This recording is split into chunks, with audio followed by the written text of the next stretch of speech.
काय झालं एक दो म्हणजे मी एका लग्नाला गेले होते एकदा आणि लग्नाला गेल्याच्या नंतर त्या लग्नामध्ये सर्वजण होते बरं का. आत्या, मावश्या, काका, काकी, बहिणी सगळे होते, मुलाकडचे मुलीकडचे. पण फक्त नव्हती ती मुलाची आई. आणि मुलाची आई नव्हती त्यामुळं ज्या वेळेस मुलीबरोबर तो लग्न करण्यासाठी त्या स्टेजवर गेला, तेव्हा तो हाय मोकळून रडायला लागला आणि त्याला खूप आईची आठवण आली.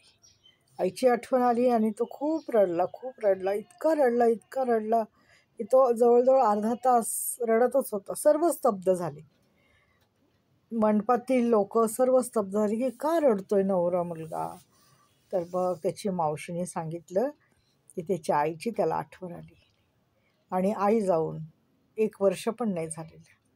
तर सर्वात कमी होती ती आईची होती आणि त्याला आई समोरच लग्न करायचं होतं. परंतु आई गेली आणि आई गेल्याच्यानंतर त्याला वर्षभरातच लग्न करावं लागलं. त्या दिवशी त्याचं लग्न होतं ना, त्या दिवशी जर जगातल्या सर्व माता, आया किंवा मम्मी किंवा काही म्हणा तुम्ही, म्हणजे आई नसते ना, त्यावेळेसच कळतात की आईचं किती मोल आहे जगामध्ये. आता आमची आई नाही, तर आम्हाला वाटतं की आई नाही आहे बाबा.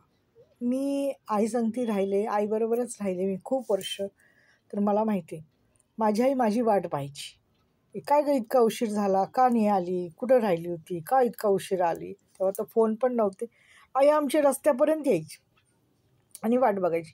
आईला आम्ही म्हणायचो, "अगं आई, का तू थांबली गारठ्यात? का तू पावसात थांबली? जेवून घ्यायचं होतं." शॉल अंगावर घ्यायची आणि आमची वाट पाहत थांबायची.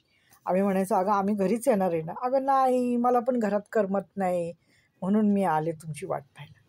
तर जेव्हा तो मुलगा रडत होता तेव्हा मला पण माझ्या घरातल्यांची, आईची, वडिलांची खूप आठवण आली, की ही जी नाती असतात ना, ही फार म्हणजे फार मोलाची असतात.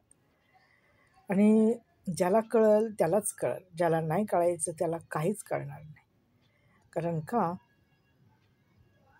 त्याची आई नाही, तर त्याला त्याची जाणीव आहे की आई नाही आहे जगामध्ये. आज माझं जे सुख आहे ते पाहायला आई नाही. त्यामुळं आईचा सन्मान करा, वडिलांचा सन्मान करा आणि नंतर बाकी लोकांचा करा. आई-वडील कसे का असेनात, पण ते तुमच्या आधी आई-वडील आहेत.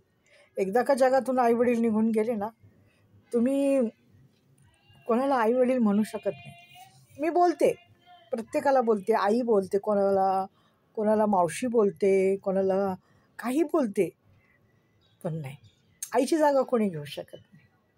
आई ती आईच असते, एवढं मात्र खरं आहे.